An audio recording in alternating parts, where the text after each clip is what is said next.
And good morning again, and we begin this morning welcoming back to Face the Nation for the first time in exactly 1 year, Senator John McCain of Arizona, the person who, by the way, has been on this broadcast more than any other politician now in office. Well, Senator, you haven't been here in a year. What were you doing? Were you busy back in Arizona or what? Busy, and thanks for having me back on. And it's probably the longest absence in all these years, too. So I'm glad to be back. Thanks for having me. Well, we're very pleased to have you.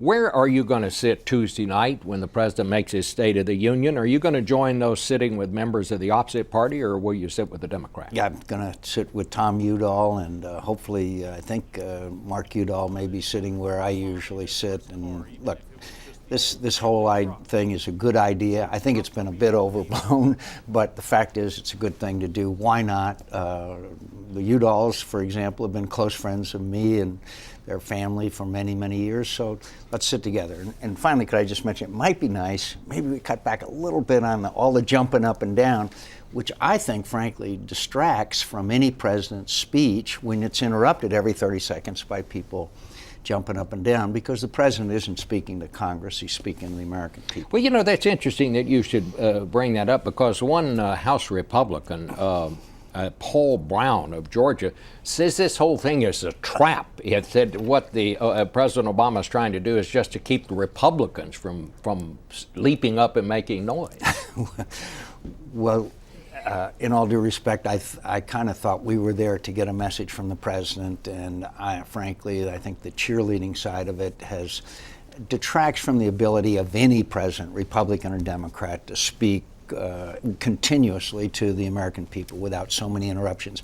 I think there'll be plenty of interruptions, and it doesn't matter where you sit, but it might be nice to have a few less. Do you really believe that this could be a beginning of a change in atmosphere in Washington? I do, because I think the president has already changed a great deal. Tomorrow night he's going to be talking about cutting spending. That's what the message of the November election was. He'll be saying some things that we don't agree with, but obviously with the new appointments, with an agenda where he wants free trade agreements passed. By the way, we need to have Colombia Free Trade Agreement and Panama Free Trade Agreement right along with South Korea Free Trade Agreement if you really want to create jobs.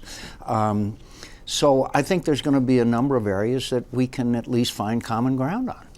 You know, you were very complimentary of the speech that the president made after the Tucson tragedy. You wrote in an op-ed in the Washington Post, you called it a terrific speech, and I just want to put up on the screen some of the things that you said. You said, "I disagree with many of the president's policies, but I believe he is a patriot, seriously intent on using his time in office to advance our country's cause. I reject accusations that his policies and beliefs make him unworthy to lead America or are opposed to its founding ideals."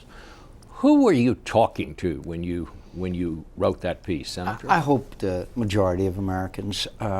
There is a lack of respect in our dialogue, and as I mentioned, I've been guilty of it from time to time myself, although from time to time, Ted Kennedy and I used to really go at it on the floor and maintain a close friendship. So we shouldn't mistake passion for advocacy. In other words, passion is necessary in this debate that we're having, but we've got to make sure it doesn't spill over into personal attacks and impugning of people's character or patriotism. And so the president gave, I think, exactly the right speech in Tucson. And by the way, it was important to the people of my state as well that he came and gave that message in Tucson. And we grieve for those who were lost, and our prayers continue to be with Gabby Giffords, who you know is making a remarkable recovery so far. Have you talked to the president since the shooting? Yes, I did. And I talked to him, and we had a pleasant conversation, and I did advance to him the idea that we should work together on enhanced rescissions, the line item veto power that I think is going to be necessary for this and other presidents to be able to really curb the excessive spending and earmarking that unfortunately still might go on or may have a resurgence over time. Did you call him or did he call you? He called me, and we had, as I say, it was a pleasant conversation, and again, I was very grateful that he came to Tucson, and at this time of profound grief in our state. Do you feel, I mean, you made a very gracious concession statement after you lost the race for the presidency, but it's fair to say that you and the president had a fairly frosty relationship, as it were, since then. I wouldn't say you'd been, cozy as it was. But is that changing? Do you feel that that is now changed? I don't think it was so much frosty personally. I just strongly disagreed with the spending. I strongly disagreed with the stimulus package. Like Yuma, Arizona, we've still got 23% unemployment. Nearly half the homes in Arizona are underwater. They're not worth less than the value of their mortgage. Look, people are hurting. We passed the stimulus package.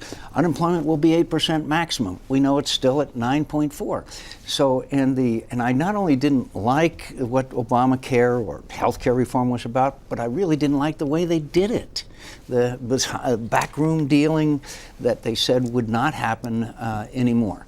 But look, the president, I think, has learned a lot in the last 2 years, as any president does. He is a very intelligent man. I think he is doing a lot of the right things. This emphasis on cutting spending that we will be talking about tonight was something that obviously was not talked about in the last 2 years. So I think there's common ground, because I think the president realizes, as a result of the November elections, that the American people have a different set of priorities, and so we should seize that opportunity for the good of the country. I'm going to go back to that in just a second, but first, this morning on Meet the Press, Republican leader Mitch McConnell said he is definitely going to try to force a vote on repealing health care reform, even though, as most people, and I'm sure you would agree, there is no chance that that's going to pass in the Senate. Do you think, Senator McCain, that that's a waste of time, that the time of the Senate could be better spent working on something that has a chance of passing? One thing about the Senate, it is not the most efficient organization, and I don't think we would be wasting. We need to have a vote on it because we promised the people we would. Look at the message. We campaigned in November, in the last November elections, that we would repeal and replace.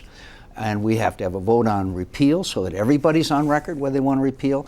And then I think piece by piece we go through, quote, replacing. Now I'm told already that Democrats may agree with us on some changes, but there needs to be a lot more changes than what they're willing to agree to, and it has to be the subject of a national debate. Let's get back to spending cuts. You've never been shy about spending cuts, especially when it comes to earmarks and those pet projects that members have. But the House Republicans are talking about draconian cuts that, according to some liberal groups, would mean a 40% cut this year in such things as the National Institutes of Health, in the FBI, and federal prosecutors. Eric Cantor said this morning on Meet the Press that even cancer research is on the table. Now, you and I are cancer survivors. Do you think that's something where we can cut back? I think there may be efficiencies there, and frankly, cancer research, I think, is one of the last things that I would go after. But we got to take on some of the sacred cows, Bob.